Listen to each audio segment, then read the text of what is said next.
Some fighters chase the dream their whole life.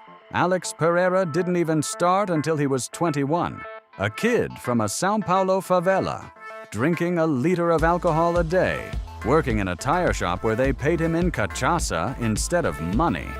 Then, he walked into a kickboxing gym to escape his addiction. 12 years later, he was knocking out the best fighters on the planet. Two-time UFC champion, faster than anyone in history. But behind the belts, there's one man who haunted his entire career. Today, we break down Poatan, how he climbed from nothing, and the rivalry that defined him. Stay until the end, because what he's chasing right now, no one in UFC history has ever done before. If you're into real fighter stories, the rise, the rivalries, the mentality, you're in the right place. Subscribe to the channel and join the community. We're building a full MMA story library, fighter by fighter, not just highlights, the real stuff behind them. And Alex Pereira is one of the wildest cases in this entire sport, because his story isn't just about being a champion, it's about where he came from and how late he started. So let's go back to a favela in São Paulo. Alex Pereira was born in 1987 in São Bernardo do Campo, in the greater São Paulo area. He grew up in a favela. No money, no safety net, just survival. At 12 years old, he dropped out of school. He worked as a bricklayer's assistant. Then, he found a job in a tire shop. And that tire shop changed his life in the worst possible way. His co-workers drank cachaça all day long, Brazilian sugarcane liquor. They paid him partly in money and partly in alcohol. By the age of 16, he was drinking up to 1 liter a day. Think about that. A teenager, already an alcoholic. For most people, that's the end of the story before it even begins. But in 2009, when he was 21, Pereira walked into a kickboxing gym for one reason: to save his own life. The gym didn't just give him a way out of alcohol.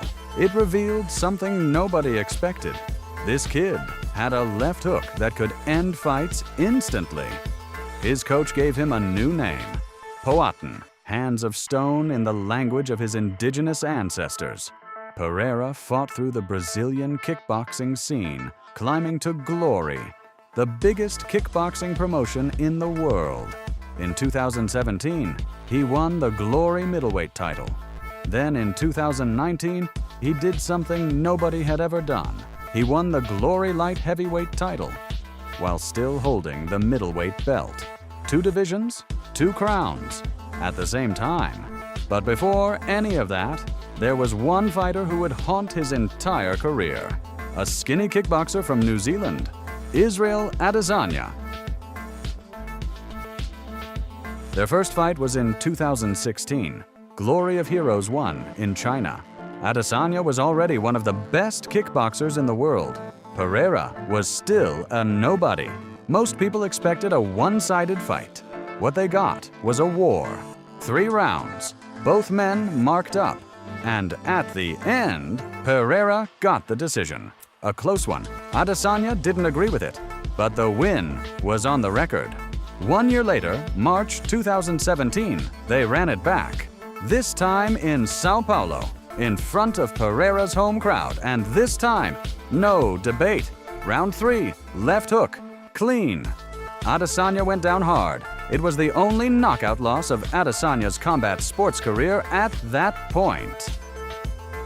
After that night, Adesanya left kickboxing and moved full-time to MMA. But Pereira was just getting started. Pereira didn't make his MMA debut until 2015. He was 28 years old. That's ancient in this sport. But he had something most fighters didn't: world-class striking, sharpened over years in the kickboxing ring. The UFC signed him in 2021. He was 34. Most fighters at that age are slowing down. Pereira was just starting his climb. Debut fight, knockout. Second fight, decision. Third fight, brutal first-round knockout of Sean Strickland. 3 wins, title shot. And waiting for him at UFC 281 Madison Square Garden was Israel Adesanya, UFC middleweight champion. For most of the fight, Adesanya was winning.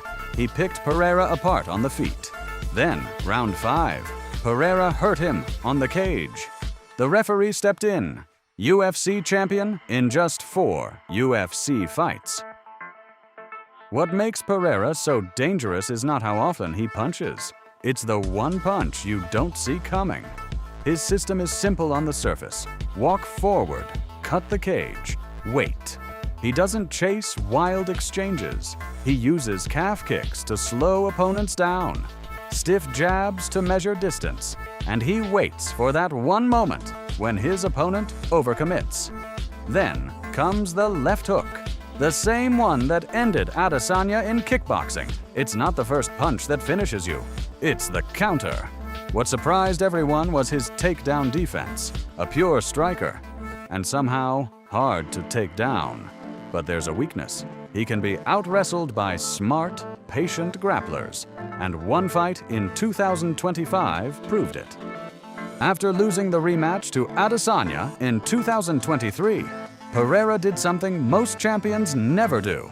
He moved up a weight class, light heavyweight, bigger men, more power. Most fighters fail when they move up. Pereira took over. UFC 295, he knocked out Jiří Procházka and won the vacant light heavyweight title. 2 UFC titles, 2 divisions, just 7 UFC fights, faster than anyone in company history. Then the title defenses started. Jamahal Hill, first-round knockout. Procházka rematch, another knockout. Khalil Roundtree, knockout in round 4. 3 defenses, 3 finishes, all brutal. The light heavyweight division had a new boss, until one man did.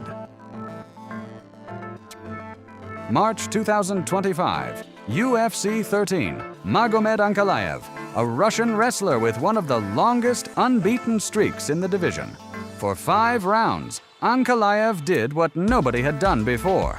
He took Pereira down. He kept him there. He grinded him out for 25 minutes. Pereira lost the belt by decision. Critics said it was over. He was 37. He had been figured out. Pereira said one thing: run it back. October 2025, UFC 320, the rematch.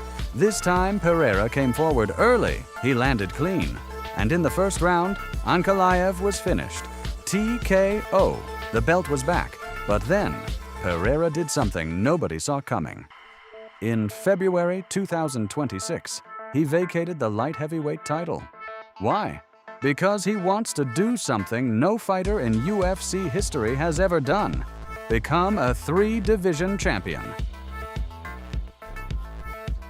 Alex Pereira's story is unlike anything else in this sport. A kid who almost lost everything to alcohol. A man who didn't even start until 21. Now he's chasing history at heavyweight against Cyril Gain. So tell me in the comments, can Poatan really become the first 3-division champion in UFC history?